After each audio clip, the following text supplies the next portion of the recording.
नमो अरहन्ताणं नमो सिद्धाणं नमो आयर्याणं नमो उवज्जायाणं नमो लोये सव्वसाहूणम्।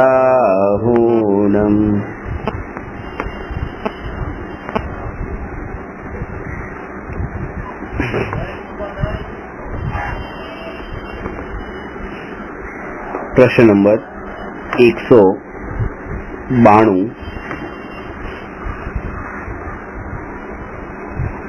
आत्मा અને કર્મમાં સૌથી જૂનું કોણ?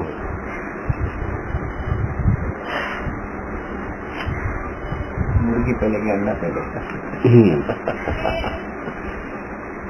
આનો જવાબ છે મૂર્ખી અને ઈંડાનો જવાબ તો મારી પાસે નથી, તમારી પાસે નથી. આત્મા અને કર્મનો જવાબ છે, કારણ કે આ વાત એવી નથી કે કર્મમાંથી આત્મા ઉત્પન્ન થયો હોય કે આત્મામાંથી કર્મ ઉત્પન્ન થયા હોય. આ બંને સ્વતંત્ર દ્રવ્ય છે અને ઉત્પન્ન ન થયા હોય એવા દ્રવ્ય છે. એટલા માટે આનો જવાબ અઘરો નથી. નવા ઉત્પન્ન થયા હોય તો એ પ્રશ્ન થાય કે જૂના અને નવું કોણ? એ કોઈ 5 વર્ષ પહેલા ઉત્પન્ન થયું અને કોઈ 10 વર્ષ પહેલા ઉત્પન્ન થયું તો આપણે કહીએ કે ભાઈ 10 વર્ષ વાળું છે જૂનું છે, 5 વર્ષ વાળું છે નવું છે, એમ કહીએ. આત્મા અનાદિકાળથી છે અને કર્મ અનાદિકાળથી છે. એટલે હવે આમાં બે વસ્તુ છે, બે જ ઓપ્શન છે. એક તો એ કે આત્મા પહેલા હોય અને કર્મ પાછળથી આવ્યા આત્મા ઉપર, એક આ. અને બીજો આન્સર એ હોય કે કર્મ પહેલા હતા અને આત્મા પછી આવ્યો. અને બંને જવાબ ખોટા કેવી રીતે છે કે આત્મા પહેલા હતો અને કર્મ પાછળથી આવ્યા, એમ જો હોય તો પહેલા જે આત્મા હતો ત્યારે કર્મ નતા કે નતા? તો આત્મા કર્મ વિનાનો હતો કે હા?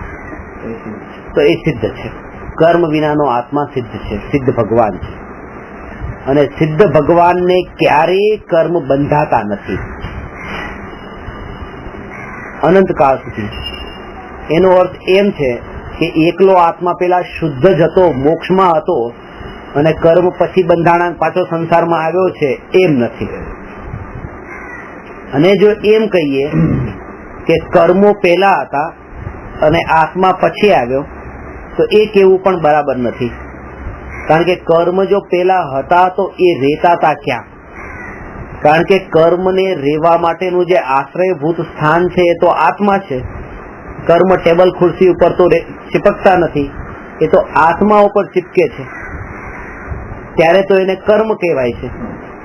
જો આત્મા પર ચિપકતા નથી ત્યાં સુધી તો એને કારમાણ વર્ગણા કીધી છે. કારમાણ વર્ગણા અને કર્મ બે વસ્તુ અલગ છે.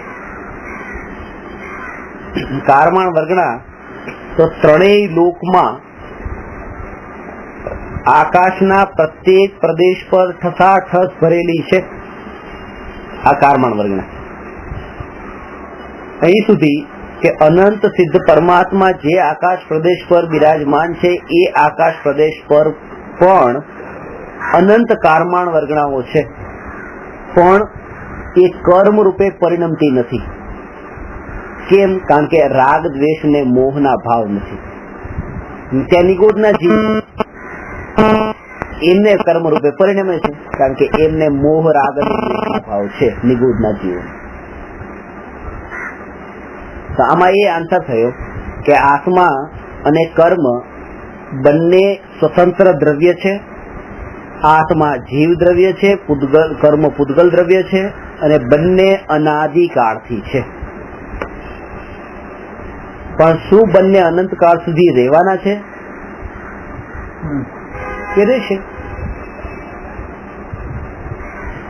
પણ એવું થઈ શકે કે મારો આત્મા રે એમ અને કર્મ ન રે મારા આત્મા સાથે, પણ કર્મ પણ તો રહેશે. કર્મ સંસારમાં કર્મની અવસ્થા રહેશે, કર્મ સત્તા સ્વરૂપ રહેશે અહીંયા. અનંતકાળ સુધી. એટલે પ્રશ્ન છે કે દર 6 મહિને 8 સમયમાં અનંત 608 જીવ મોક્ષે જાય છે અને આવી રીતે ભવિષ્યના અનંત કાળમાં અનંત જીવ મોક્ષે જવાના છે, તેમ છતાં પણ સંસારી જીવોની સંખ્યા તો અનંત જ રહેવાની છે. કાલે જ ક્વેશ્ચન પછી પાછળ ખાલી તો થવાનું જ નથી. ખાલી કેમ નથી, કેટલા છસાટ જ ભરેલા છે કે જીવો અનાદિ અનંત સુધી નથી થવાનું, અનંતકાળ સુધી. અને ભૂતકાળના સમયોની સંખ્યા કરતા ભવિષ્યકાળના સમયોની સંખ્યા તો અનંત ગુણી વધુ છે. એટલે જેટલો અનાદિકાળથી વર્તમાન કાળ સુધી ભૂતકાળ વીત્યો, બસ ભવિષ્ય પણ એટલો જ બાકી છે એમ નહીં. નહીં તો એમ કે ભાઈ આટલો ટાઈમ કાઢ્યો ને, હજી એટલો બીજો કાઢી લઈશું, એમ નહીં. એનાથી અનંત ગુણો કાળ તો ભવિષ્યનો બાકી છે. અને એટલા માટે તે પર્યાયના પણ એ રીતે જ ભેદ પડ્યા છે કે ભૂતકાળનો અનંતકાળ, વર્તમાનની એક અને ભવિષ્યનો અનંત આનંદ. એના કારણે એક એક સમયની એક પર્યાય. ભવિષ્યને આપણે જે અનંત આનંદ કીધી, ભવિષ્યને અનંતાનંત કાળ કીધો છે. ભવિષ્યને એમ નહીં માનવું કે ભૂતકાળના સમયોની સંખ્યા કરતા ભવિષ્યના સમયની સંખ્યા એક સમય વધારે છે, એમ નહીં માનવી. એનું કારણ એ છે કારણ કે જયારે આપણે એમ કહીએ છીએ કે આ ભૂતકાળના સમયોની સંખ્યા આટલી છે અને આ ભૂતકાળના સમયોની સંખ્યા, આ ભવિષ્યના સમયોની સંખ્યા, અને આ એક સમય આમાં વધારે છે, આટલો સમય આ વર્તમાન અને ભવિષ્યનો એક સમય વધારે, તો એક સમય જયારે વીતશે, એક સમય વીત્યો તો હવે બંને એક થઈ ગયા, અને પાછો એક સમય વીત્યો તો હવે ભૂતકાળના સમયોની સંખ્યા વધી ગઈ અને ભવિષ્યની ઘટી ગઈ. જો એક સમય જ વધારે હોય તો, પણ અનંત ગણો કાળ વધારે છે ભવિષ્યનો ભૂતકાળ કરતા. એટલે હંમેશા એ સિદ્ધાંત રહે છે કે ભૂતકાળમાં અનંત પર્યાય જ કીધી છે અને ભવિષ્યની અનંતાનંત પર્યાય કીધી છે. આપણે જયારે આને અનંતાનંદ કહીએ છીએ તો એ આની અપેક્ષા છે. એનો મતલબ આમ થાય છે કે ક્યારેક તો અહીંયાની શરૂઆત હતી ના, એ તો આ પણ અનંતાનંદ છે. એનો આપણે જેની શરૂઆત જ નથી, જેનો અંત જ નથી, તો અનંતાનંદ નો ભેદ કેમ છે? અનંતના પણ ઘણા ભેદ છે, 8 પ્રકાર છે. અંત ન હોવાના અનંત છે, પણ અંત ન હોવા વાળી વસ્તુ જે છે એમાં પણ ઘણા પ્રકારની હોય છે જેનો અંત નથી.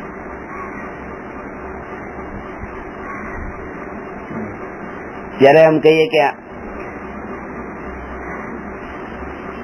અહીંયા એટલા બધા પરમાણુઓ છે કે એક એક એક એક એક એક પરમાણુ ગણીએ તો એનો અંત છે? નથી, અનંત છે.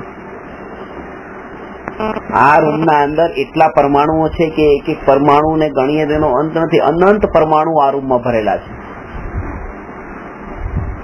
અને એક મોટો હોલ છે અને એ હોલમાં જે પરમાણુઓ છે એ પણ અનંત છે.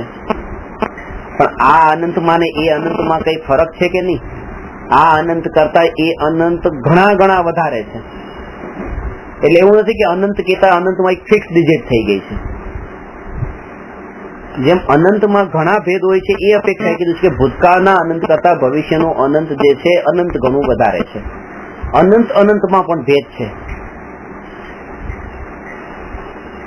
અને અનંતને જાણવાની, સીધી ભાષામાં વાત કરું, અનંતને જાણવાની કોશિશ મતિશ્રુત જ્ઞાનથી કરીએ છીએ, એટલા માટે આમાં દ્વિધા ઉત્પન્ન થાય છે.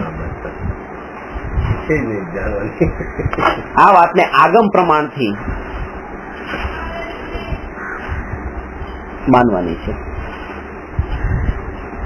ભવિષ્યનો અનંતાનંત કાળ છે, આપણને આ વર્તમાન કાળ પણ પૂરો સ્પષ્ટ જણાતો નથી.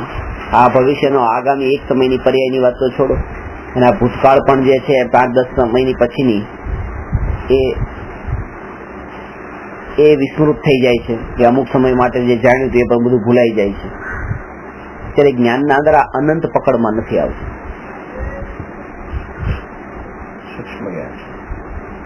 કે અહીંયા આ ભૂતકાળ અને આ વર્તમાન કાળ, આ ભૂતકાળ જેટલો વીત્યો એના કરતા ભવિષ્યનો કાળ, પણ એમ નથી કે અહીંયા સ્ટાર્ટિંગ પોઈન્ટ છે.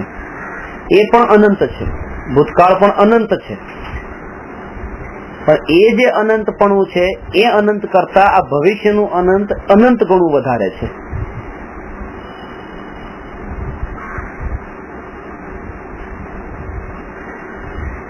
કારણ કે અનંતમાં પણ આમ જોઈએ તો અનંત ગણા ભેદ છે, અનંત ભેદ છે.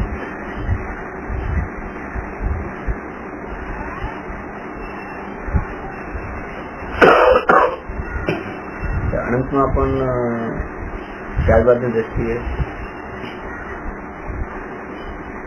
આજે એ વસ્તુની દ્રષ્ટિએ વાત કરી. આ તો વસ્તુ. હવે ભાવની અપેક્ષાએ વાત કરો કે તમારા આત્મામાં સમ્યક દર્શન પ્રગટ નથી થયું તો અનંતાનુબંધી ક્રોધ છે, અનંત ક્રોધ છે, અનંત અનુબંધી ક્રોધ છે, તમારા આત્મા પણ છે. પણ અનંત ક્રોધના અંદર પણ ઇન્ટેન્સિટીમાં જેમ ફરક છે ને, ઓછા વધતો ક્રોધ હોય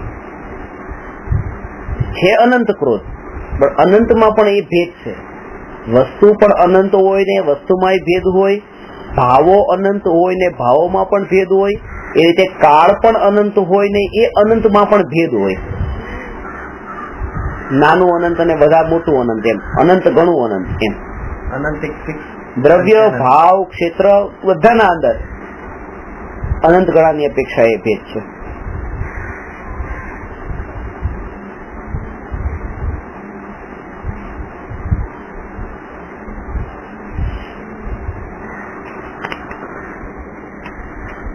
આ રેકોર્ડર કેટલા પ્રદેશી છે તો કે અનંત પ્રદેશી છે.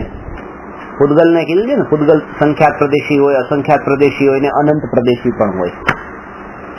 રેકોર્ડર અનંત પ્રદેશી છે. અને અલૌકાકાશ છે એ કેટલા પ્રદેશી છે? અનંત પ્રદેશી છે. હવે આ અનંત પ્રદેશી રેકોર્ડર અને અનંત પ્રદેશી અલૌકાકાશ બે છે તો અનંત પ્રદેશી કેટલો ડિફરન્સ? આ ક્ષેત્રની વાત થઈ. જેમ દ્રવ્યની વાત કરી કે અહીંયા પણ અનંત પરમાણુ છે આ રૂમમાં અને હોલમાં અનંત પરમાણુ છે, તો અનંત તો બેમાં જ, પણ અનંત અનંતમાં દ્રવ્યમાં બેમાં ફરક છે, ક્વોન્ટિટીમાં દ્રવ્યમાં. જેમ ક્ષેત્રમાં આ અસંખ્યાત પ્રદેશી છે અને અલૌકાકાશ અસંખ્યાત પ્રદેશી છે, ક્ષેત્રમાં પણ ફરક છે, ભલે અનંત છે, અનંત પ્રદેશી છે. અને એવી રીતે ભાવમાં કે રાગ દ્વેષના ભાવે કોઈને અનંત છે અને બીજાને અનંત છે, પણ અનંત અનંતમાં પણ ફરક છે. એ રીતે દ્રવ્ય, ક્ષેત્ર અને ભાવ, એવી જ રીતે ત્રીજા નંબર કાળ. કાળ પણ અનંત છે, પણ અનંતમાં પણ એવા ભેદ છે. અહીંયા આપણે અપેક્ષા કીધી કે અહીંયા જે કાઉન્ટિંગ અનકાઉન્ટેબલ હોય, અહીંયા પણ ભૂતકાળની અપેક્ષા બતાવી ને કે ભૂતકાળની અપેક્ષા અહીંયા પણ ગણી નથી શકાતા, એનું નામ જ અનંત છે. બરાબર, એટલે અનંત છે. પણ અહીંયા સમય આપણે અહીંયા તો સમયની દ્રષ્ટિએ લઈએ છીએ. તો જે પહેલાનો સમય છે એની કમ્પેરથી આપણે આગળના સમયની કમ્પેર કરીએ છીએ. આ વર્તમાન કાળથી પહેલાનો સમય અને પછીનો સમય, એ બંનેને કમ્પેર કરીએ છીએ. એમાં આપણે અનંત ને અનંત નો ભેદ કર્યો. તો ત્યાં તો સમય તો પહેલા પણ એટલો જ વીત્યો છે એટલો આગળ. એ જ કે સમયને આપણે સ્ટાર્ટિંગ પોઈન્ટ થી જયારે જોઈએ છે તો સ્ટાર્ટિંગ પોઈન્ટ લઈએ ત્યારે એ ભેદ પડે છે કે આ વચ્ચેનું સેન્ટર અને આ રીતે આનંદ અને આનો પછી એન્ડિંગ પોઈન્ટ. પણ સ્ટાર્ટિંગ પોઈન્ટ ને એન્ડિંગ પોઈન્ટ નથી જોવાનું. તમે એ રીતે જોવો છો કે આ સ્ટાર્ટ અહીંથી થયું, આના કરતા આનું આ જે ભવિષ્યનું છે અનંત ઘણું વધારે છે, તો એ રીતે ભેદ એ રીતે નથી કર્યો. અહીંયા એ સમયની સંખ્યામાં ભેદ કર્યો છે કે સમયો ભૂતકાળના અનંત છે અને ભવિષ્યના સમય પણ અનંત છે. પણ ભવિષ્યના સમય જેમ આમાં પણ અનંત પરમાણુ છે અને હોલમાં અનંત પરમાણુ છે, પણ એ પરમાણુની ક્વોન્ટિટીમાં ફરક છે, એમ સમયની ક્વોન્ટિટીમાં ફરક છે. અને એ હંમેશા ફરક રહેવાનો છે. પાછો હંમેશા ફરક રહેવાનો છે ભૂતકાળ અને ભવિષ્ય. હા, હંમેશા ફરક રહેવાનો છે. શરૂઆત જાહેર તો હે નહીં રહ્યો, એટલા માટે ઉત્પન્ન નષ્ટ નથી તો પછી ક્યાંથી એમનો શરૂઆત જ નથી.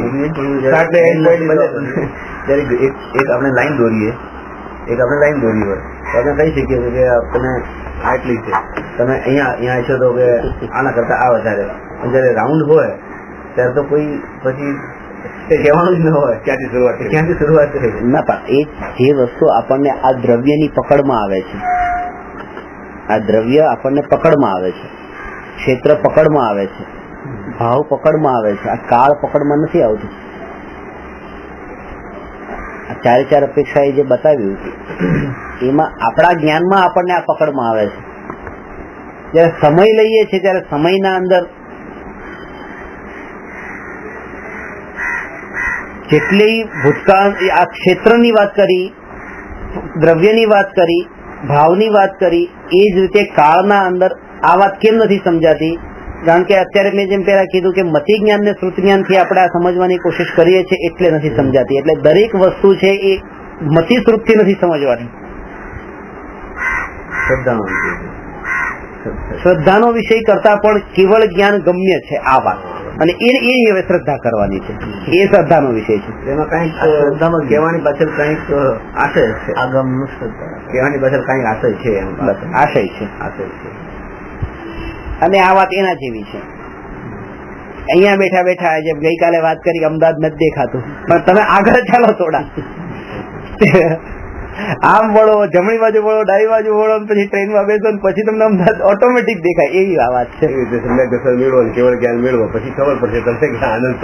શાસ્ત્રોના જ્ઞાનીઓની કેવી મહિમા ને કેવી વિશેષતા છે કે જે ટોપિક આપણને પકડમાં નથી આવતો ને, જે ટોપિક આપણને પકડમાં નથી આવતો એ ટોપિક ને સમ્યક દર્શન નો ઇમ્પોર્ટન્ટ વિષય નથી કીધો. એમ કે આ તમારા ભાઈ આ તમને અનંતકાળનું જ્ઞાન હોય ને તો તમને સમ્યક દર્શન થશે. એટલે એવું નથી કે ખાલી આમ બાનું બનાવીને છટકી જતા હોય કે નહીં થઈ જાવ, તમને થઈ શકે છે, કારણ કે આ સમ્યક દર્શન નો વિષય નથી પાછો, એ પ્રયોજનભૂત નથી. અને એ સમજવાની કોશિશ કીધા વગર સમજાય છે. અને ખાલી હા એટલું જાણવું જરૂરી છે, એ પ્રયોજનભૂત છે કે હું અનાદિ અનંત છું. અનાદિના સમયની સંખ્યા અને અનંતના સમયની સંખ્યા એ પ્રયોજનભૂત નથી. હું ત્રિકાળી છું, ત્રણેય કાળમાં છું, એ પ્રયોજનભૂત છે. પણ એ ત્રણેય કાળના સમયોમાં કયા કયા સમયો, કયા કાળના સમયો કેટલા હોય, ભૂત, વર્તમાન ને ભવિષ્ય, એ નથી કીધું, એ પ્રયોજનભૂત નથી.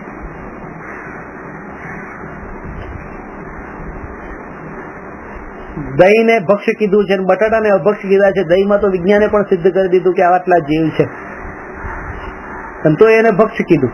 અને બટાટામાં તો કયા એ પ્રૂવ નથી થયું કે અનંત જીવ છે. એક જીવ એ પ્રૂવ નથી. તો માનમાં જગદીશચંદ્ર બોઝે આટલા વર્ષે ટ્રાય કરીને શોધ્યું ત્યારે ખબર પડી કે વનસ્પતિમાં જીવ છે. એક જીવ દેખાડો, અને આમાં આટલા બેક્ટેરિયા દેખાતા, આને તો અભક્ષ્ય કહો છો કે બટાટા અભક્ષ છે ને દહીં ભક્ષ છે. પેલા તો દહીં છોડવું જોઈએ, પછી બટાટા છોડવા જોઈએ. એ વૈજ્ઞાનિક એના જ્ઞાનથી વિચાર કરે છે ને. પણ જયારે કેવળી ભગવાને એ દહીં કરતા અનંત ગુણા જીવ બટાટામાં જોયા ત્યારે એના ત્યાગની વિધિ એટલે તો કીધી કે કંદમૂળનો ત્યાગ પેલા કરો.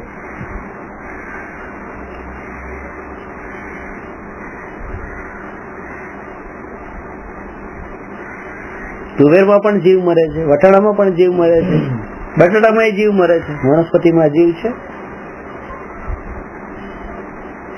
પણ એના પાછળ એમ કે તમે એ બટાટું ખાધું તો બટાટામાં કોઈને આખી જિંદગી ખાઈ જાય.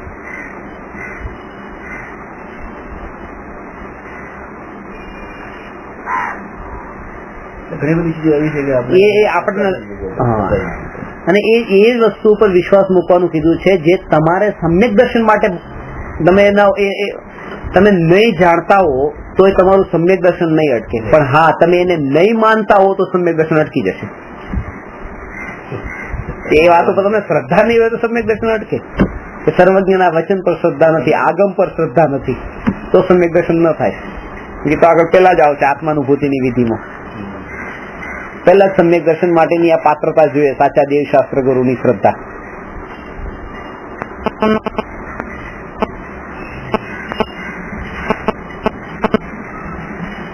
એટલે આનો જવાબ થયો બંને અનાદિકાળના છે અને અનંત કાળ સુધી રહેનારા છે. કોણ જૂનું છે? જૂના અને નવાનો કોઈ હિસાબ નથી. મતલબ હા, એનો આનો એટલો તો જવાબ છે કે જૂના અને નવાનો હિસાબ નથી.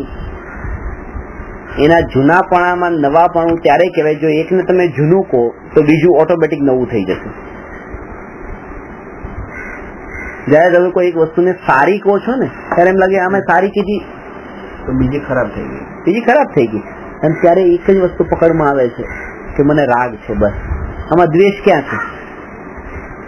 તો રાગ જ છે ને. કરુણાનો ભાવ રાગ એટલા માટે કીધું ભગવાનને રાગનો અને કરુણાનો ભાવ પણ કેમ નથી તો રાગની સાથે દ્વેષ છુપાયેલો છે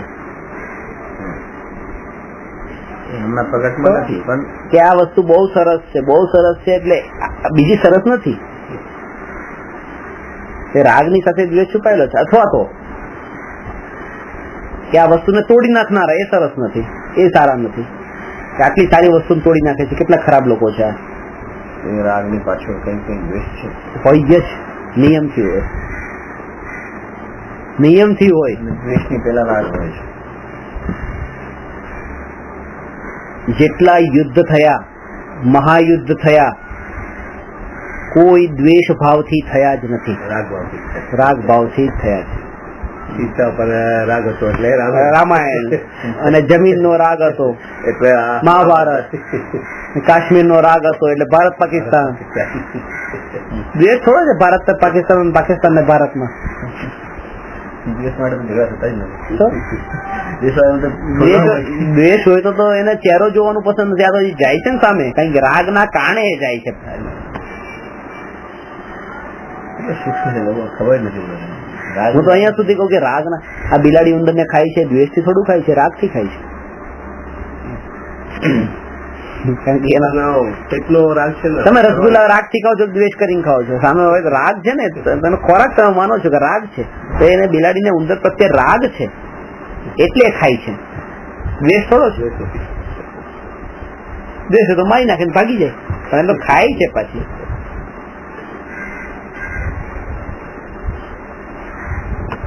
ઘણી બધા શિકાર કરવા વાળા શિકાર કરે, ખાય નહીં, પણ એમાં પણ રાગ છે. એમાંય રાગ છે શિકાર.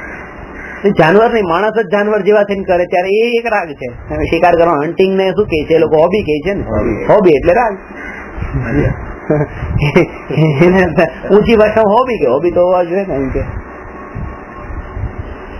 એટલે ત્યાં ખાવાનો દ્વેષ એટલે રાગ નથી, પણ મારવાનો રાગ. એ ખતરનાક છે પાછું, એ બહુ ખતરનાક છે. કારણ કે પેલો જે પ્રોફેશનલ જે કોઈને હન્ટિંગ કરતો હોય એના કરતા હોબીમાં તો પેલું તો આજીવિકા માટે કરે છે. હા, અને આ તો શોખ માટે, આનંદની પુષ્ટિ માટે કરે છે, આનંદ લેવા કરે છે. મળ્યું કઈ નથી ને લિમિટેશન હોય છે. જેટલું જોતું હોય એટલા પૂરતું કર્યું ને છૂટી જાય. અહીંયા તો એન્ડ જ નથી. એન્ડ નથી. હું આ જ પ્રાણીનો મારું એ ત્યાં નિયમ છે. અહીંયા તો કઈ નહીં, જે શિકાર કરવા ગયા ને જેનો શિકાર કર્યો. પૈસા કમાવાનો રાગ, પુણ્યનો પણ રાગ, સમ્યક દર્શન પ્રગટ કરવાનો રાગ, મોક્ષે જવાનો રાગ, રાગનો રાગ. આ જાણીને એક વાત ધ્યાનમાં રાખવી કે રાગ ઉપર દ્વેષ ન થઈ જાય. ઘણી વખત આ રાગ આવો ખતરનાક છે, આ રાગ નહીં છે એટલે રાગ ઉપર દ્વેષ થઈ ગયો. રાગ ઉપરનો દ્વેષ એ બહુ ખતરનાક. પરંપરા બધી અંદર બધું સમાઈ જાય છે એ દ્વેષના અંદર. રાગમાં બધા વિષયો ગર્ભિત થઈ જાય, એમ જે રાગ ઉપર દ્વેષ થાય તો એ બધું અંદર ગર્ભિત થઈ જાય.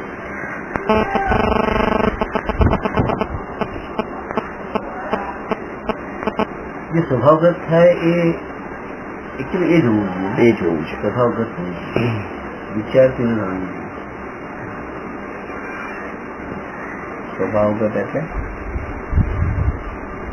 સેલ્ફ પકડવું જોઈએ, અંદરથી નેચરલી. નેચરલ પકડવું એ ત્યારે પોતે વિચાર કરે ત્યારે જ થાય. ગુરુના ઉપદેશથી, શાસ્ત્ર વાંચવાથી એ રીતે ન થાય. પોતે વિચાર કરે. તમને જયારે આ સાંભળવા માટેનો વિચાર આવ્યો ત્યારે તમે પોતે અંદરથી વિચાર આવ્યો ખરેખર આ કરવા જેવું છે.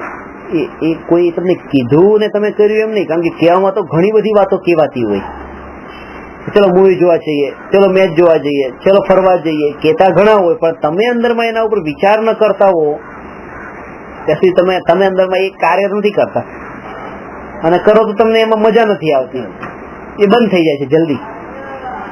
સવારે જ ચિંતન આવ્યું કે આપણે શું કરીએ છીએ, દરેક ચીજમાં વિચારથી આપણે એની ભેદરેખા માપીએ છીએ, વિચારથી. પણ સ્વભાવગત નથી થતું. સ્વભાવગત થાય છે એ પછી એ આત્માનું થઈ જાય. બાકી તો મન જ કામ કરે છે દરેક જગ્યાએ. ત્યાં સ્વભાવગત થયા પછી ભણવાની જરૂર નથી. બનવાની જરૂર નથી.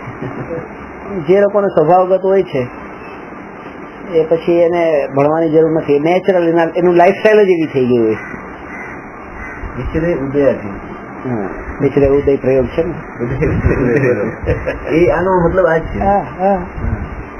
વિચરે ઉદયાથી એટલે સ્વભાવગત કૃપાળદેવે કીધું છે કે એક સાધારણ વ્યક્તિ વિશે કેવું કે એ કાલે શું કરશે બહુ આસાન છે, બહુ સરળ છે. કેવું સરળ છે. સાધારણ વ્યક્તિ શું કરશે એનું શું એ કેવું સરળ છે. મને તમે છો હવે આ પ્રવચન પૂછો તમે દુકાને જશો એમ બધું એ કેવું બહુ સરળ છે. જ્ઞાની વિશે કેવું બહુ દુર્લભ છે. શું કરશે, એક શું કરી બેસે એનું ઠેકાણું નહીં એમ. એ ઉદયાધીન હોય છે.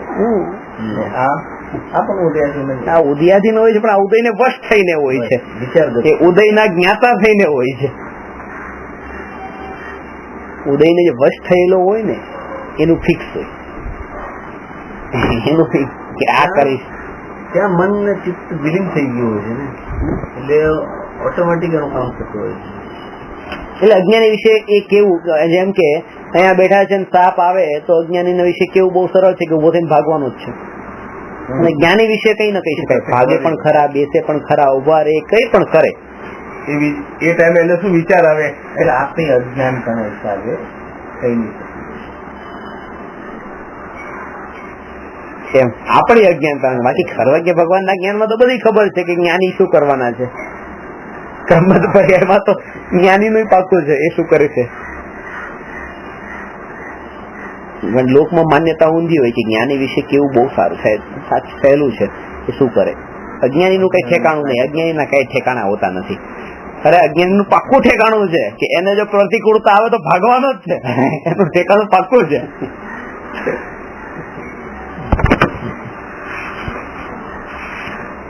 કારણ કે આપણે ગુજરી ગયા છે એ લાઈન થી. પોતાનો એક્સપિરિયન્સ બતાવે છે.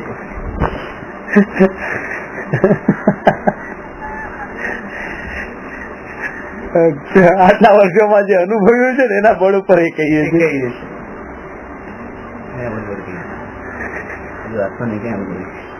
જ્ઞાની નો અનુભવ થયો નથી. જ્ઞાની ઠેકાણું નથી. જ્ઞાની મળતા નથી, જ્ઞાની શોધવા નથી, જ્ઞાની વગર અધૂરું લાગતું નથી. એમ લાગે ખિસ્સામાં પૈસા ન હોય તો એમ લાગે કે અરે આજે પૈસા નથી, એમ લાગવું જોઈએ. અરે હું ગુરુ વગરનો, જેમ પૈસા વગરનો એમ લાગે ને તો ગુરુ વગરનો લાવ શોધવા જાઉં. જેમ ગામડામાંથી મહેનત કરી કરીને શહેર સુધી આવે ને એમ શહેરમાંથી મહેનત કરી કરીને ગામડા સુધી જવું છે. ગુરુની શોધ. ગુરુની તાલાવેરી કરશે. પણ ત્યાં શું હોય છે કે ગામડાથી શહેર સુધી આવવું સહેલું છે કારણ કે વિષયો ઇન્દ્રિય સુખનું પોષણ થાય છે એમાં, અને પેલામાં ઇન્દ્રિય સુખ છૂટતું જાય છે એટલે ત્યાં અઘરું પડે છે. એવું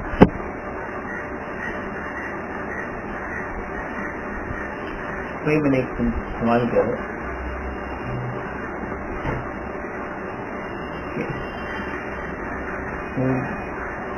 પુનર્જન્મ માનતો જ નથી, એટલે આગલો જન્મ છે એ માનતો જ નથી.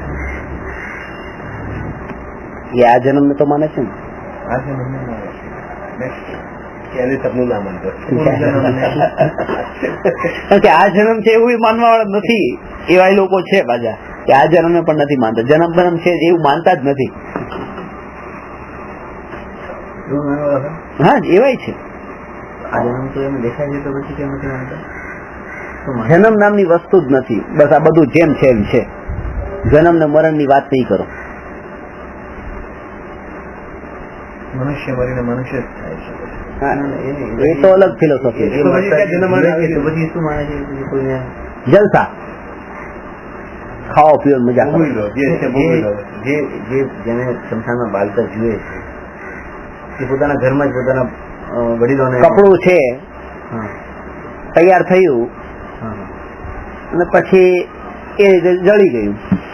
બસ એવી રીતે આ તૈયાર થયું અને જળી ગયું. જન્મ મરણની વાત નહીં કરો. સાયન્ટિફિકલી તૈયાર થયું. હા, આ કપડું તૈયાર થયું છે. કપડું તૈયાર થયું છે. બર્થ અને ડેથ ની વાત સાયન્સમાં બહુ ઓછી આવે છે. લાઈફ ની વાત આવે છે. બસ લાઈફ, આ વનસ્પતિની લાઈફ, આ પ્રાણીઓની લાઈફ, આ લાઈફ. પણ એના બર્થ અને ડેથ ઉપર જે છે ને, ત્યારે થોડી બર્થ ની વાત પણ ડેથ ઉપર તો કોઈ વિચાર નથી. કારણ કે ત્યાં બહારની આ જે આ કપડું છે તૈયાર થયું ફેક્ટરીમાં, વર્ષ સુધી રહ્યું, જળી ગયું, બસ પછી એ પહેરવા લાયક ન રહ્યું. એવી રીતે બસ આ શરીર છે એ જ બધું કરી રહ્યું છે. આત્મા નહીં, શરીર એ તૈયાર થયું, એ જાણી રહ્યું છે, એ દેખી રહ્યું છે, એ જ ભોગવી રહ્યું છે. અને પછી એ જળી ગયું 20-25-50 વર્ષમાં કે પછી એ ભોગવવા અને જાણવા લાયક ન રહ્યું, જેમ કપડું પહેરવા લાયક ન રહ્યું. ત્યાં કોઈને એમ કે ભાઈ જળ્યા વગર પણ કોઈ શરીર એવું હોય કે માનો કે 20મા વર્ષે એક્સિડન્ટ થઈ જાય, 20મા વર્ષે એક્સિડન્ટ થઈ ગયા, 15 વર્ષે એક્સિડન્ટ થઈ જાય, શરીર જળ્યું નથી હજી, અને ત્યાં ડેડ થઈ જાય તો એનું શું? ત્યાં તો હજી શરીર બિલકુલ સ્ટ્રોંગ છે, તો ત્યાં જાણવાનું કેમ બંધ થઈ જાય છે? ત્યારે જાણવા લાયક કેમ નથી રહેતું? તો એનો જવાબ એમ આપે છે કે જેમ કપડું નવું જ હોય અને એક દિવસ થયો હજી લાવ્યા છીએ અને ક્યાંક ફસાઈ ગયું અને ફાટી ગયું તો એ પછી પહેરવા લાયક રહેતું નથી. ભલે જળી નથી ગયું પણ પહેરવા લાયક રહેતું નથી. એવી રીતે આ શરીર ભલે 10 વર્ષનું 15 વર્ષનું છે પણ એ કપાઈ ગયું ક્યાંક એવી રીતે એક્સિડન્ટમાં કે પછી એ બસ જાણવા લાયક રહેતું નથી. પણ જાણનાર દેખનાર કે શરીર છે એવું એ લોકો માને છે. તર્ક આવા આપે. તર્કની કમી નથી દુનિયામાં. આ એક કોઈ જેમાં મત છે, જેમ 7 જે મતો પડ્યા છે, બુદ્ધ મત ને એવી રીતે મત છે, ચારવાક મત છે, ચારક મત એમ માને છે. એમ માને છે. અને એ એમ માને છે કે હવે જે આ તમારું જીવન છે તો પછી એનો ઉદ્દેશ્ય શું?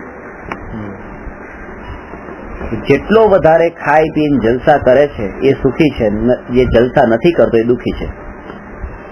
કપડું છે તો પહેરો, પહેરે બુદ્ધિશાળી છે, ન પહેરે તો મૂર્ખ છે તો કેમ નથી પહેરતો એમ. આ શરીર છે તો જેટલું મળે એટલું ભોગવું એને. એટલે જે એક સાધારણ અજ્ઞાનીની જે માન્યતા હોય છે અને એ જેમાં સુખ માને છે, બસ એ દર્શન. કે આવા દર્શન વાળા ક્યાં શોધવા જવા, કે આ બધા એ જ છે ને. આ દર્શન વાળા કઈ થોડા કઈ સિંગડા લઈને બેઠા છે કે મંત સંસ્થાઓ સ્થાપીને બેઠા છે. જૈનમાં ન હોય એવું થોડી. જૈન કુળમાં જન્મ લેનારો આવો ચારવાક મતી હોય.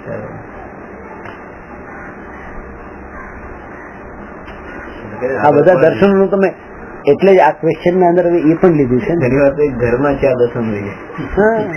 ઘરમાં 4 દર્શન મળી જાય એમાં હજી એટલો બધો વાંધો નથી. પણ એક જ વ્યક્તિ સવારે એક દર્શન ને બપોરે બીજું દર્શન, તો ત્યાં વધારે તકલીફ છે. સવારે 4 વાગે દર્શન તો બપોરે બૌદ્ધ દર્શન થઈ ગયું તો સાંજે પાછું જૈન દર્શન માં દેરાસરમાં આરતી કરતો હોય. પાછો એ જ છે ને, પાછું દેરાસરમાં બેઠો હોય ત્યારે જૈન દર્શન છે, દુકાન પર બેઠો હોય ત્યારે 4 વાગે દર્શન છે. એવું જ ચાલતું હોય છે. વાંધો ત્યાં છે. બે વ્યક્તિ એવા હોય તો વાંધો નથી કે આ પૂરેપૂરો જૈન થયો, ચલો એક તો સાચો થઈ ગયો, પણ આ તો એનું જ બીજું રૂપ થઈ જાય ત્યારે તકલીફ થાય છે.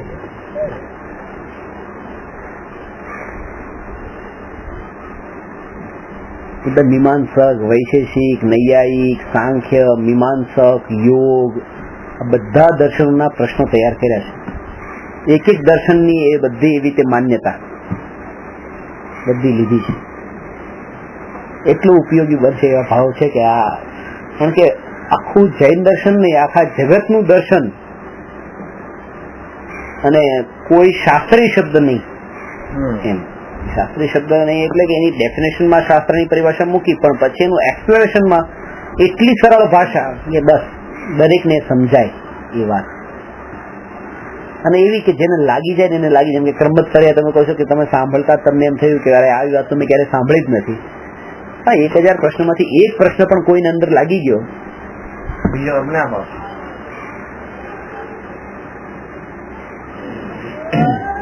કારણ કે એનું કારણ છે બધાને અલગ અલગ ના વિષયોના કારણે આકુળતા રાગ દ્વેષ થાય. આ કામ ક્યારે થશે, ક્યારે થશે, ક્યારે થશે, ક્યારે થશે, એની આકુળતા વધારે છે. કોઈને સમયની આકુળતા વધારે છે, તો કોઈને એમ છે કે આ મારી વસ્તુ છે, કોઈ લૂંટીને જાય, એ આકુળતા છે.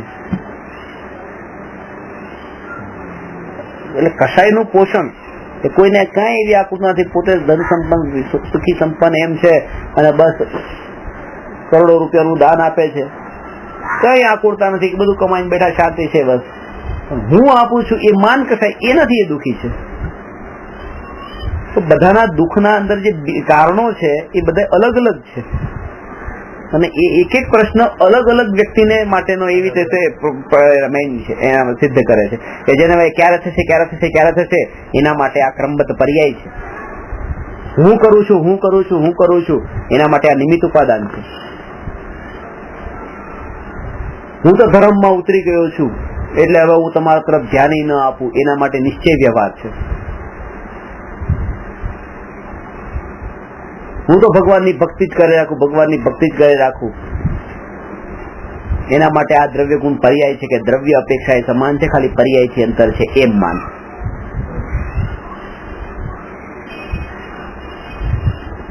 અરે આ ખુરશી ના હોત તો હું પડી જાત, એના માટે આ દ્રવ્યની સ્વતંત્રતા છે, ખુરશીના કારણે નહીં, આ દ્રવ્યની એ સમયની યોગ્યતાના કારણે અહીંયા છે.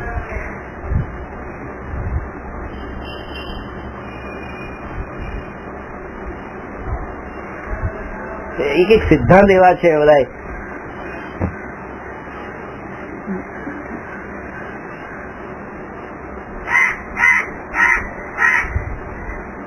આવા નિશ્ચય વ્યવહાર, અનેકાંત સ્યાદવાદ, ઝઘડા થવાના કારણ ટળી જાય. અનેકાંત સ્યાદવાદ સમજે છે, આય સાચા, આય સાચા, આય સાચા, આય સાચા એટલે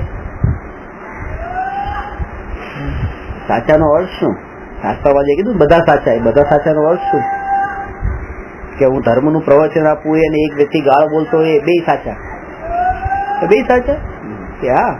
સાચાનો અર્થ છે સત, સતનો અર્થ છે સત્તા. સત્તા એટલે અસ્તિત્વ, હોવા પડવું, કે આ સમયે આ શબ્દ બોલાઈ રહ્યા છે પ્રવચન, આ સમયે આ ગાળના શબ્દ બોલાય, બે છે ને, વસ્તુ સ્વરૂપ છે ને, બસ બે સાચા છે, હોવા પડવું છે બસ બે. ના આમ વાત કરીએ છીએ કે આ સાચા કે આ સાચા, એ વાત કરીએ તો એમાં તો પછી ભેદ ન હોય. એ કે છે આ ખોટા, આ કે છે આ ખોટા. જયારે જ્ઞાની વસ્તુ સ્વરૂપમાં આ સાચા ખોટાના ભેદ નથી કરતા, એ કે છે બધું સત્ય વસ્તુ સ્વરૂપ છે તે સત્ય છે, સત્ય છે એ છે ને, એનો સ્વીકાર. અને સત્યના સ્વીકારમાં વ્યવસ્થિત જગત અવ્યવસ્થિત કરીએ ત્યારે તકલીફ થાય છે. વ્યવસ્થિત થાય જ બધું.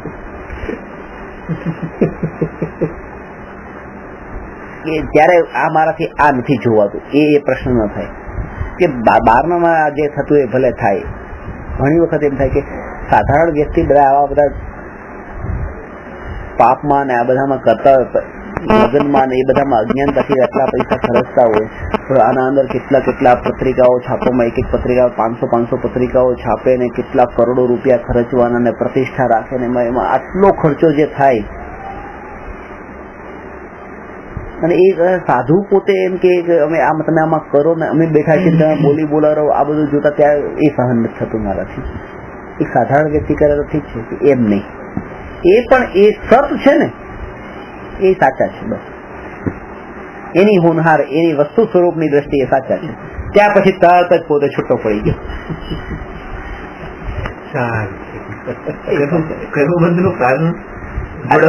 જોડાવું છે. જોડાણ નો અર્થ જ છે સાચા ને ખોટાના ભાવથી જોડાણ થાય છે ને. જે સત્તા બિલ્ડિંગમાં જઈએ ને, આપણી બિલ્ડિંગમાં બધા ઓળખતા હોય એટલે ઇન ચાલવાની સ્ટાઇલ થોડી ચેન્જ થઈ જાય છે. અને અજ્ઞાન બિલ્ડિંગમાં જાય ત્યાં આપણે કોઈ ઓળખતા નહીં હોય, ત્યાં આપણે ફ્રી સ્ટાઇલમાં ચાલતું.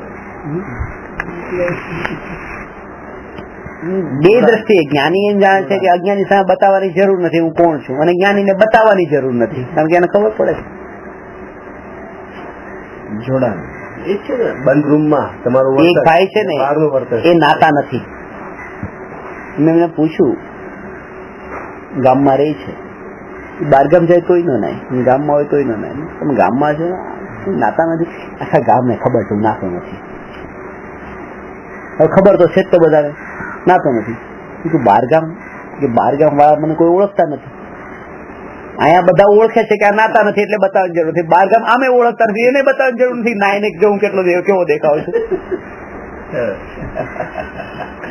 અહીંયા અમે ખબર પડી ગઈ છે હું આવો છું, ત્યાં કોઈને ખબર નથી.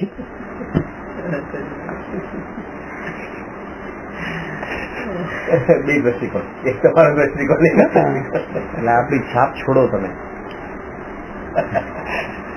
એવી કઈ છાપ છોડો લોકો સામે તમારે બીજું કે આ ભાઈ એ વાત છે ભાઈ, એ ગમે એવા બસ એ સવારે જાય ત્યારે ઇન્સર્ટ હોય છે ને 12 વાગે ત્યારે પાછળથી શર્ટ નીકળી ગયો હોય છે, બસ એને એનું કઈ ઠેકાણું નથી.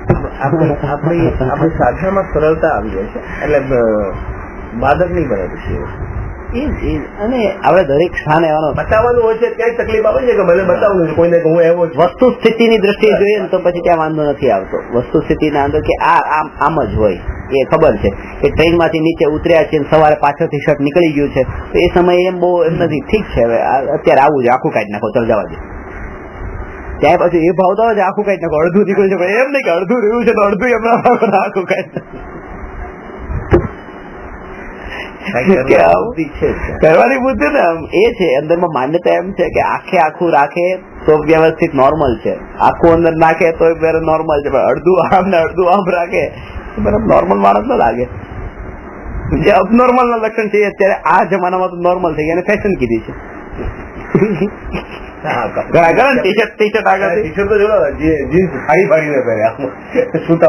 નવા લઈને કાપીને આમ ફાટેલું હોય થોડું તો નાખી દે કે આ ફાટી ગયું, ઘસાઈ ગયું, આમ ઘસાયેલા પહેલા આમ રીત તમે એટલા ઘસાયેલા તમે કર્તૃત્વ બુદ્ધિ તમે કોઈ ન કરો, અમે કરીને પછી કરીએ તો બરાબર છે.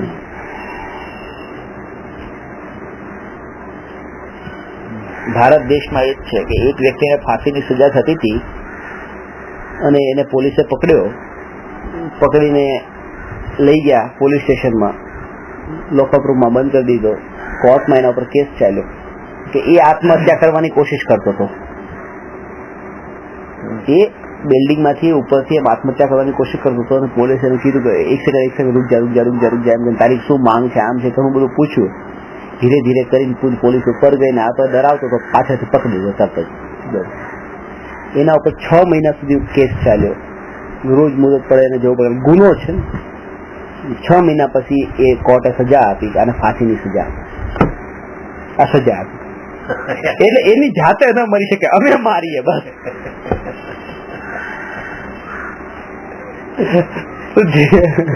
કર્તૃત્વ નો બોજ એવો હોય ને તમે આ ન કરી શકો, અમે કઈક કરીએ કરવું તો છે, અમે કરશું કઈક.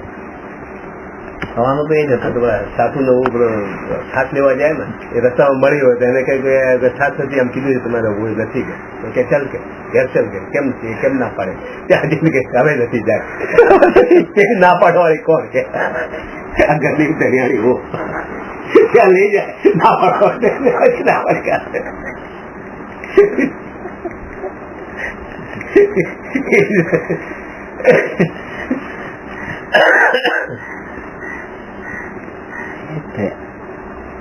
નોકર કોઈ જવાબ આપી દે, કોઈ આવે તો કે ફેંકે જવાબ એને પણ એ જ આપવો હોય પણ ના તારે પડે કીધું.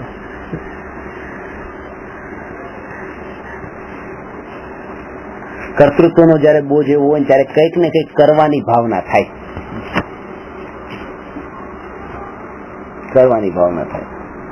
અને એને ચકાસવાની કે આ અત્યારે માનો કે તમે આ કોઈ સારું કામ કરી રહ્યા છો, ત્યાં ધર્મનું કામ કરી છે, આટલા પ્રશ્નો બધા લોકોને સમજે, શીખે, આ કામ રવિભાઈ કરતા હોય તો કરે છે, વાંધો નથી, કરતા તો વાંધો નથી.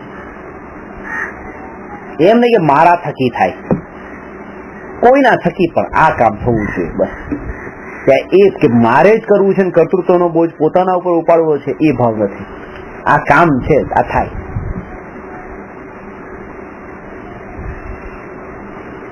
હા તો એ મારા થકી થાય ને, બોલી તો એના માટે જ છે ને કે મારા થકી જ આ કામ થાય. પછી હોય એ રીતને. હા, કારણ કે એને અલિપ્ત થઈને એને એ જ છે કે બસ આ કામથી પ્રયોજન છે.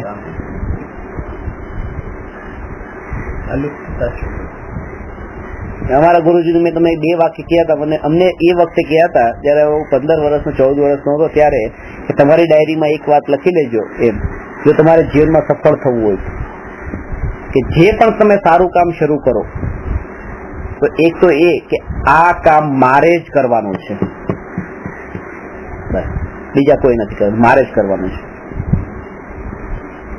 અને બીજું કે આ જે કામ કરવાનું છે એની પાછળ મારે કોઈ નામ ને માન નથી જોતું, અંશ માત્ર પણ નામ નથી જોતું, અને કરવાનું મારે જ છે, તમે સફળ થશો.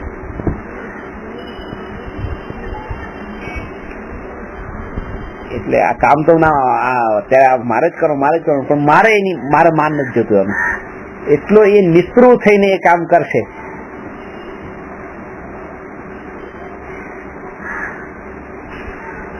આ પહેલી વાળી વાત તો હજી આપણને આવી જાય છે કે મારે જ કરવાનું છે, પણ બીજા વાળી વાત નથી આવતી કે મારે નામ નથી જોતું, કે હું કરું છું તો મારું નામ ન જોઈએ.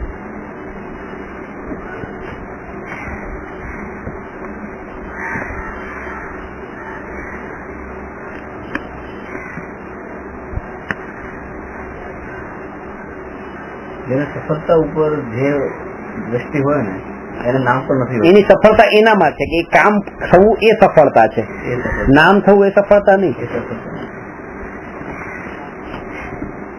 એ પ્રભાવ એને પ્રભાવ પર તમારો પ્રભાવ પડે, એને સફળતા પડે. જે ઉલટું કરે ને એ સફળ હોય જ નહીં. થાય છે સફળ પુણ્યના ઉદય ક્યારેક એવા આવી જાય ને, આ બધું એવા લોકો, એટલે કારણ કે બંદૂકની અણી ઉપર એ તો કોઈનો બંગલો લૂંટીને સફળ થઈ જાય અને નો લાભ નથી મળતો. પુણ્યનો ઉદય છે, આટલો મોટો પૈસા ખર્ચીને આટલો મોટો પ્રભાવ કોઈ પ્રસંગ કર્યો હોય, લાભ કેમ નથી મળતો? કેમ કે એનું કારણ આ જ છે, પ્રભાવની વાત. પ્રભાવ. ધનવાન દુખી છે, ગરીબ ઓછો દુખી છે,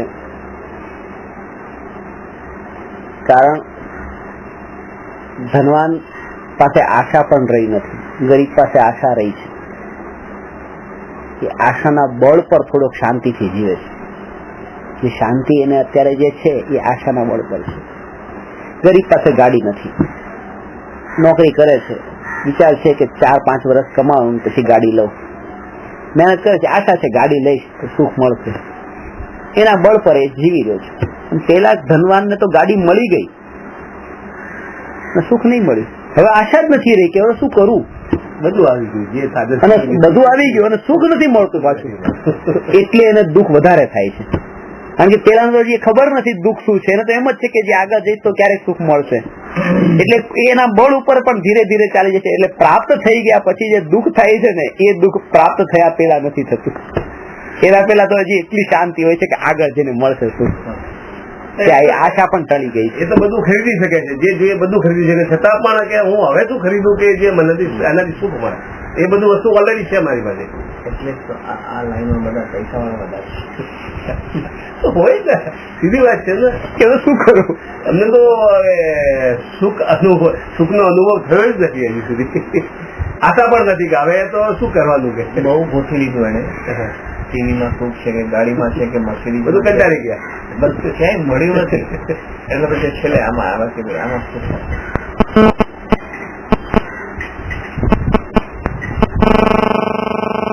ગરીબનું તો બાકી છે, હજી એને તો આ પ્રોસેસ માંથી પાર થવાનું છે, બાકી છે. ડોક્ટર પાસે સાહેબ કંટાળે, એવું જરૂર નથી કે દરેક ઝેરના પારખા કરીને જ પછી આવે.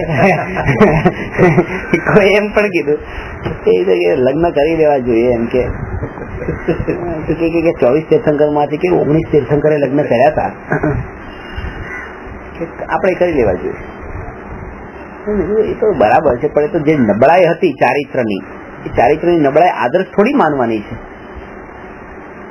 એ 24 વિતરાગી હતા એ તમે નહીં જોયું, મેજોરિટી જેની છે એ નથી જોતા, અને 24 માંથી 19 જોયા, પણ 24 માંથી 24 માં જે જોવા મળે છે તમે નહીં જોયું. ચોવીસ જન્મથી સમ્યક દ્રષ્ટિ હતા. વિતરાગી તો પછી થજો, પેલા સમ્યક દ્રષ્ટિ થાવ ને. ચારિત્રની નબળાઈ કહેવાય. ચારિત્રની નબળાઈ, અને એટલા માટે સમ્યક દ્રષ્ટિઓને આદર્શ અને પૂજા, સમ્યક દ્રષ્ટિની પૂજા નથી કીધી. નામ નથી. પાંચ પરમેશ્વરીના અંદર નમસ્કાર મંત્રમાં પંચ પરમેશ્વરીમાં, સાધુ પરમેશ્વરીમાં ત્યાં એન્ડ આવી ગયો. સમ્યક દ્રષ્ટિ નહીં, પાંચમું ગુણસ્થાન પણ નહીં, છઠ્ઠા સાતમા ગુણસ્થાન વર્તી. કારણ એનું એ છે, કારણ કે તમારી શ્રદ્ધા થઈ છે, સમ્યક દર્શન થયું છે, તમારું ચારિત્ર બારમાં એવું ખરાબ છે. ખરાબ એટલે તમે હિંસાઈ કરો, જૂઠે બોલો, ચોરી કરો, કુશીલ ને પરિગ્રહ બધું છે, અને હું તમારી ભક્તિની પૂજા કરવા લાગુ તો એ આદર્શ, તો એનો પ્રભાવ એ છે કે બસ પછી તમે જે કરો બધું મારા પછી કરવાનું છે. કારણ કે જેની પૂજા કરીએ છીએ એને ચારિત્રની કમી છે, ચારિત્રની નબળાઈ કે ઉદયનું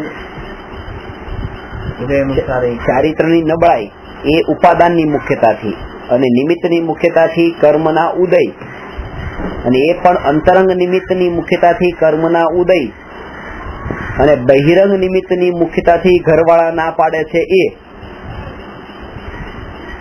બહિરંગ એટલે બાહ્ય નિમિત્ત. બાહ્ય નિમિત્ત તો ઘરવાળા ના પાડે કે દીક્ષા નથી લેવી, અને અંતરંગ નિમિત્ત એ કર્મના ઉદય ઘરવાળા ના પાડતા. ક્યારેક એવું શરીરની સ્થિતિ એવી હોય, બીમારી એવી હોય કે ન લઈ શકે, અને અંદરથી ઉપાદાનની મુખ્યતાથી પોતાના પુરુષાર્થની નબળાઈ,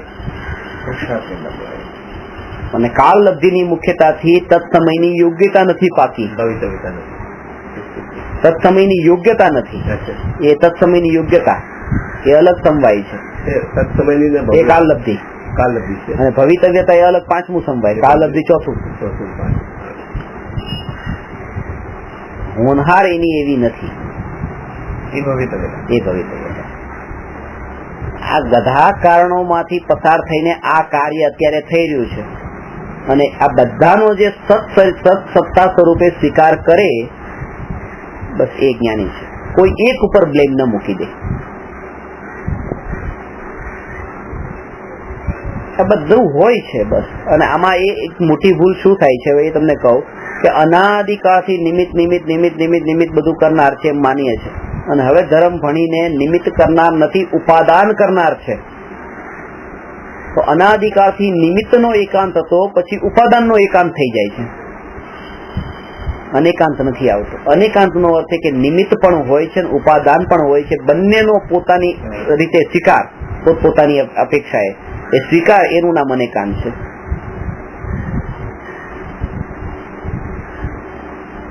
ત્યાં બેલેન્સ રહી શકે છે. પછી ફરી આવી ગયું કે તમે કઈ વિચાર જ નહીં કરો, ત્યાં ખાલી એટલું નિમિત્ત કરે તો બસ ત્યાં ભગવાનની ભક્તિ કરવા સિવાય બીજો કોઈ ભાવ જ નથી આવતો. આ જ નિમિત્તોમાં મારે રહેવું છે. ઉપાદાન કરે તો પોતાના આત્મામાં લીન રહેવાની કોશિશ કરે, પણ લીન રહી શકતો નથી પાછો, એટલે પાછો માર્ગ ભટકી જાય છે. એકલી ઉપાદાનની વાત કરે છે. જે કરુણા ને દયા ને ક્ષમા ને સરળતા ને એવા જે વ્યવહારિક જે ભાવો હોવા જોઈતા હતા એ પણ રહેતા નથી. મને તમારા થકી જ્ઞાન થોડું મળે છે, મને મારા ઉપાદાનથી જ્ઞાન મળે છે. તો જે ગુરુનો વિનય જે હોવો જોઈએ એ પણ રહેતો નથી. મને તમારા થકી પૈસા થોડા મળે, મારા ઉપાદાનથી મળ્યા છે, તો ત્યાં જે એક વ્યવહાર હોવો જોઈએ એ પણ રહેતો નથી. તો એના કારણે થઈને જે નિશ્ચય પ્રગટ ન થવાનું કારણ આ બની જાય છે કે વ્યવહાર ન પડાવવો, આવો નીતિ વાળો વ્યવહાર ન પડાવવો, એ એક નિશ્ચય ન પ્રગટ થવાનું કારણ બને છે. એટલા માટે ચાહીએ કે ઉપાદાનને પણ સ્વીકારે અને નિમિત્તને નિમિત્ત તરીકે સ્વીકારે.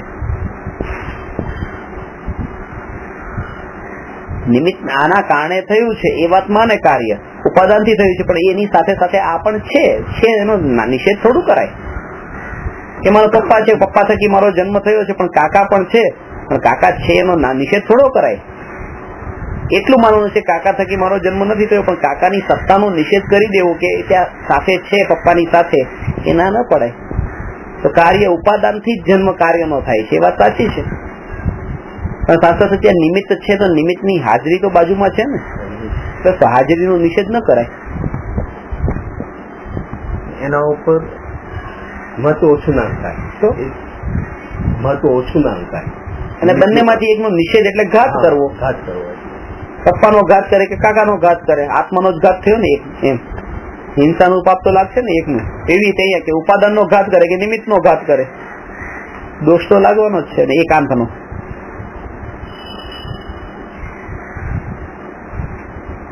એ જ રીતે આમાં બેલેન્સ જોઈએ, ઉપાદાન નિમિત્તનું બેલેન્સ જોઈએ, નિશ્ચય વ્યવહારનું બેલેન્સ જોઈએ, અનેકાંત સ્યાદવાદનું બેલેન્સ જોઈએ. ક્યાં સમ્યક દ્રષ્ટિ વગર તો વ્યવહાર છે જ નહીં. વ્યવહાર છે જ ને. એટલે મેં એ કીધું કે નીતિ વાળું, નીતિ તો હોય, નીતિ તો હોય, નીતિ સદાચાર તો હોય ને, નીતિ ને સદાચાર તો હોય જ. નીતિ અત્યારે સમ્યક દર્શન ન પામ્યા હોય ત્યાં પણ એક નીતિ હોય કે કોઈને ઠોકર લાગી ગઈ તો એ સોરી કે કોઈના થકી આપણને કઈ વસ્તુ મળી તો આપણે એને થેન્ક યુ કહીએ, કોઈ આપણું કામ કરે તો એનો આભાર માનીએ. એક પ્રકારનો એક વ્યવહાર એટલે નીતિ કહીએ. અજ્ઞાન દશામાં નીતિ. એકાંતનો આગ્રહ નહીં કે મારા કારણે જ બધું થાય છે અને કોઈ ઉપાદાનના કારણે જ થાય છે. પાંચે કારણો એટલે જ એને સમવાય કીધું છે, સમાન રૂપે એને લેવાના છે. બધાનો રોલ એટલો જ છે, બધાનો રોલ એટલો. કોઈ પણ કાર્ય ઘટવા માટે અને ત્યારે તમે નહીં તો એક ઉપરનો તો દ્વેષ થઈ જાય, રાગ થઈ જ જાય કે ભગવાન ભગવાન ભગવાન ભગવાન વિતરાગી થઈ ગયા, મને તો ભગવાન પ્રત્યે બહુ રાગ થાય છે. અરે ભગવાન વિતરાગી થયા ત્યારે એક ભગવાન નહીં, કર્મનો પણ ક્ષય થયો છે, તે સમયની યોગ્યતા પાકી છે, એ આત્માનો એવો સ્વભાવ હતો એટલે થયું છે, એમને પણ કોઈ સાચા દેવશાસ્ત્ર ગુરુનું નિમિત્ત પણ હતું. આ બધું લઈએ ત્યારે એમાં પણ રાગ નથી રહેતો, સહજ સ્વીકાર જેમ છે. વિતરાગતા એવી રીતે પ્રગટ થાય છે.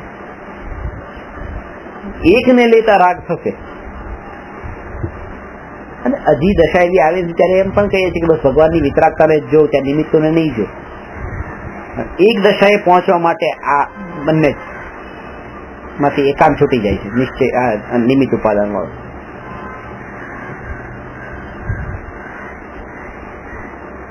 ઘણાઓ આમ કે છે કે ભવિ અભવિમાં ભવિમાં તો મોક્ષ થવાનો જ છે, કઈ નહીં કરીએ તો મોક્ષ થવાનો છે, આ વાત તો પક્કી જ છે.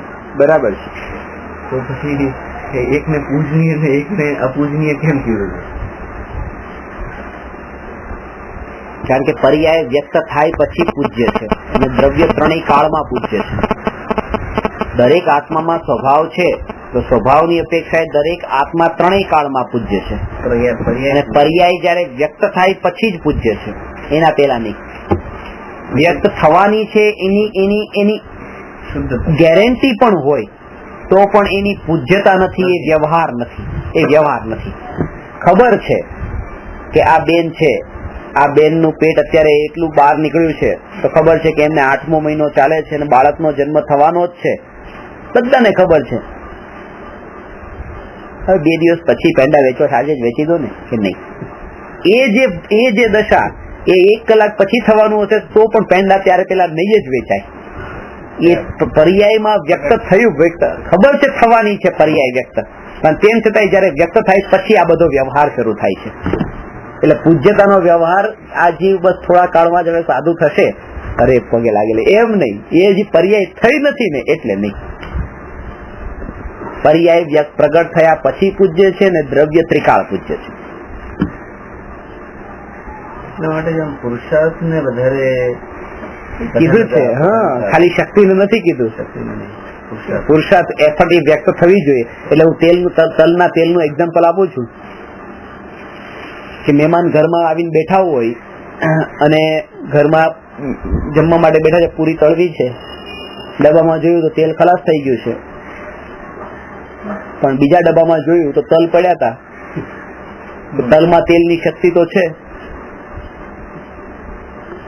પૂરી નહીં તળાય. પૂરી તળવા માટે તલમાં રહેલું તેલ કામમાં નથી આવતું, એમાં શક્તિ છે, પણ એ શક્તિ વ્યક્ત થયેલી હોય, બહાર પ્રગટ થયેલી હોય તો ઉપયોગમાં આવે છે.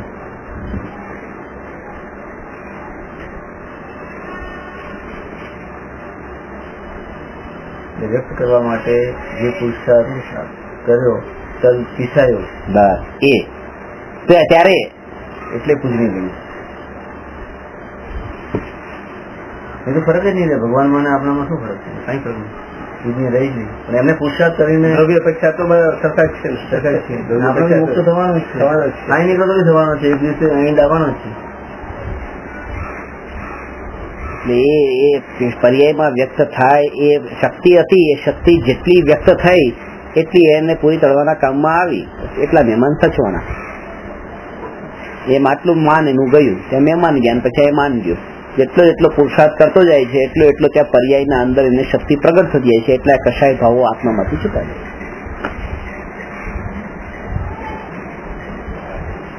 એટલે જ છે કે દરેક જીવને એવાનું કે આ જીવ પણ ભગવાનને, આ જીવ ભગવાને જે કીધું છે એ શક્તિ અપેક્ષાએ કીધું છે.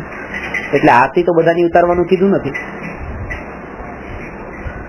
એટલે એ વ્યવહાર જે છે ને પૂજ્યતાનો, એ પર્યાયની વ્યક્તતા કેવી છે એના ઉપર થાય છે. એટલે હું કહું છું કે તમારામાં એબીસીડી અહીંયા તમારા ટી શર્ટમાં લખ્યું હોય તમે બસ આ જ્ઞાન જ્ઞાન જ્ઞાન એ નહીં કરો. એ પર્યાય જે છે, પર્યાય એ કયા રૂપે વ્યક્ત થઈ છે, વ્યક્ત થયા પછી એ પૂજ્ય. કે માનો ત્યાં માં પણ લખ્યું છે, આ પણ લખ્યું છે અને અડધો તો પણ લખ્યું છે, અને એને હાથ જોડીને નમસ્કાર નહીં કરો. પણ એ જ વાત આ તો અડધો ને માં કરી આત્મા લખાઈ જાય પછી એ વંદની થઈ જાય છે, કારણ કે પર્યાય બદલાય છે.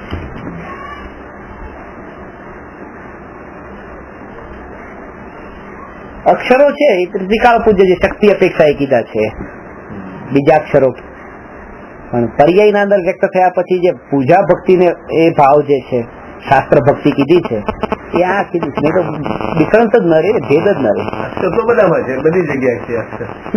પેપરમાં પણ અક્ષર છે, અરે ગાળો પણ છે અક્ષરોમાં તો. હેલો પર્યાય જ પૂજનીય છે. વ્યક્ત કાર્ય પછી બધી થઈ શુદ્ધ પર્યાય જ પૂજનીય છે. અને એ તે અશુદ્ધ પર્યાય વાળા થકી, શુદ્ધ પર્યાય વાળા થકી તો શુદ્ધ પર્યાય નહીં, એના થકી એના માટે તો દ્રવ્ય જ પૂજનીય. એ ભૂમિકામાં શુદ્ધ પર્યાય પ્રગટ થાય પછી પૂજનીય છે, પણ કોના માટે? જે હજી અશુદ્ધ છે એના માટે. શુદ્ધ માટે નહીં, શુદ્ધ માટે તો એનું દ્રવ્ય જ ઉપાદેય છે. આ 192 થયો, 193 લઈશ. નમો અરહંતાણમ નમો સિદ્ધાણમ નમો આયરિયાણમ નમો ઉવજ્જાયાણમ નમો લોએ સવસાહુ